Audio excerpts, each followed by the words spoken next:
Choisis la vie.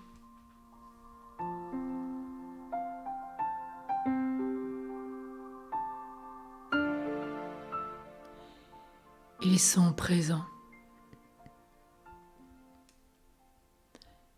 Si nous savons les voir, il y a des petits signes qui ne sont pas exprimés dans un langage clairement intelligible, mais qui sont une évidence pour un cœur ouvert.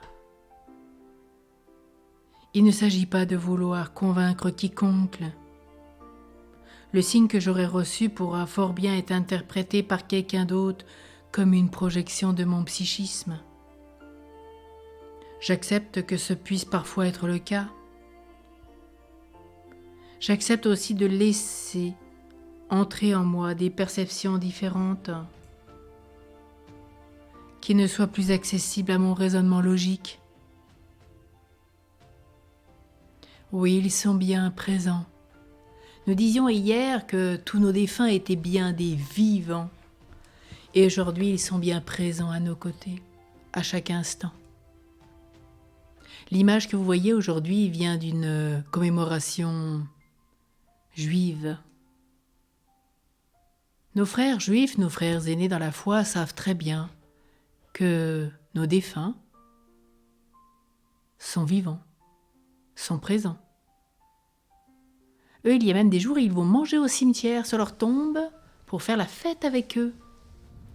Combien ils ont à nous apprendre dans ce domaine, et si vous pouvez participer à ce temps de prière et de grâce, cela changera peut-être beaucoup votre perception du cimetière, de la mort, du passage vers la vie éternelle.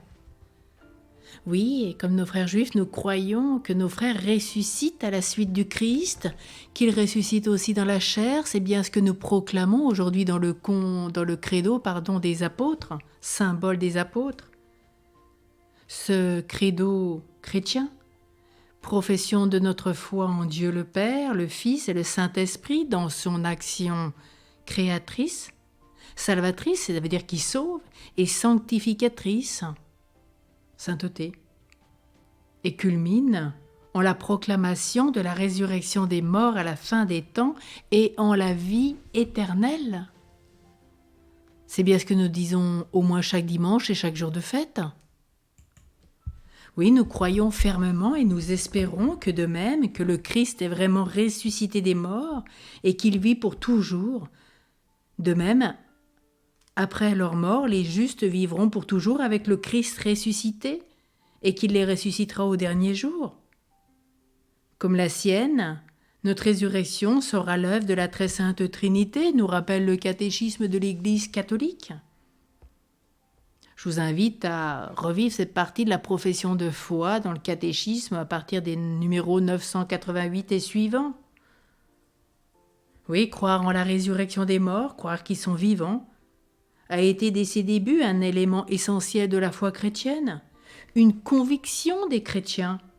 La résurrection des morts, cette croyance nous fait vivre. C'est bien Tertullien qui nous le rappelle, un père de l'Église. Alors oui, aujourd'hui, ils sont bien présents, à nous d'en voir les signes. Ne pas chercher, comme on le disait hier, dans les signes divinatoires, mais bien croire que par la foi, le Christ est ressuscité et donc nous ressusciterons après notre mort. Et avec notre chair, nous dit le credo. Croyons bien en la résurrection. Nous savons qu'un catholique sur deux ne croit pas en la résurrection, élément primordial de notre foi. Certains croient encore, en étant baptisés, à la réincarnation. Rappelez-vous que dans le monde bouddhiste et hindouiste, c'est une punition, car celui qui se réincarne toujours plus bas. Nous, nous ressuscitons avec le Christ, nous retrouvons notre dimension totale en Dieu et nous vivons pleinement auprès du Père. Il est peut-être temps de réviser notre catéchisme, revoir notre foi, ce en quoi nous croyons. Et quand nous confessons ce credo chaque dimanche, que disons-nous ? Est-ce que nous pesons les mots de ce que nous disons, de ce que nous prions ? Et si nous ne sommes pas assez formés, prenez la partie profession de foi du catéchisme de l'Église catholique. Tout le credo est expliqué. Pour celui qui serait débutant dans sa foi ou celui qui ne comprendrait pas un passage ou qui viendrait en douter. Oui, alors ressuscité, dans la mort, séparation de l'âme et du corps. Le corps de l'homme tombe donc dans la corruption, nous rappelle saint Paul, alors que son âme va à la rencontre de Dieu, tout en demeurant en attente d'être réuni à son corps glorifié. Et Dieu, dans sa toute-puissance, rendra définitivement la vie incorruptible à nos corps, en les unissant à nos âmes, par la vertu de la résurrection de Jésus. Et qui ressuscitera ? Eh bien, tous les hommes qui sont morts. Tous.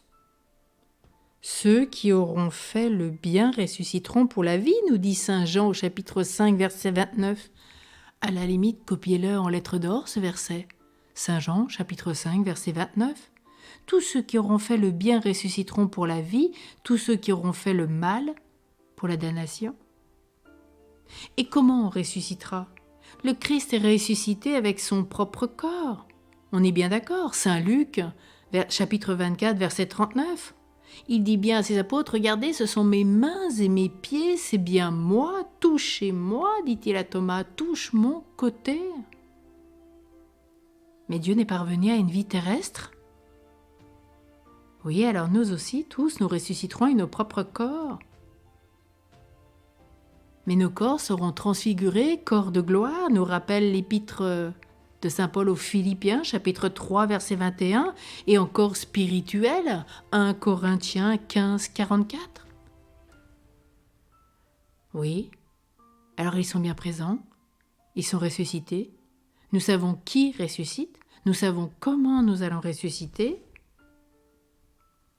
Alors demandons la grâce de bien vivre avec ceux qui sont présents, ressuscités déjà avec le Christ, et nous le sommes déjà sur terre parce que nous partageons déjà cette plongée par le baptême, plongée et mort dans la passion, mort et résurrection du Christ, c'est bien ce que nous entendons à chaque baptême.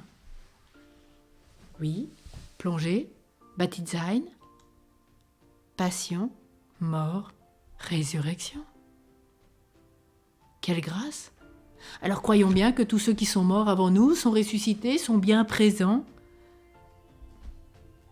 Et si nous en doutons, méditons, prions le catéchisme de l'Église et échangeons avec Dieu, parlons avec lui, confions-lui tous nos combats et fortifions notre prière, surtout particulièrement ce mois de novembre, mois des âmes du purgatoire, pour lesquels nous prions, nous œuvrons, nous nous sacrifions, nous faisons des actes d'offrande, parce qu'ils sont bien présents et que s'ils sont au purgatoire, ils attendent nos prières, mais ils sont en vue de la résurrection totale où ils retrouveront leur corps de chair, tous ensemble, ce à quoi nous sommes tous appelés. Quelle grâce! Alors oui, ils sont bien présents. Et combien plus au cœur du mystère eucharistique, surtout quand à l'élévation, quand ils sont offerts au Père dans le Christ par l'Esprit. Et aussi nous faisons communion, quand nous communions, nous offrons cette communion pour eux, pour leur salut, et nous voyons bien qu'ils œuvrent pour nous aider à être davantage en communion avec Dieu. Oui, alors nos bien-aimés tentent de nous rencontrer au cœur de ce mystère eucharistique. Comment vivons-nous la messe ? Comment vivons-nous ce cœur à cœur ? Comment offrons-nous ? À quoi nous sert cet offertoire ? Tant de grâce, où nous sommes en relation avec eux et ils sont en relation avec nous.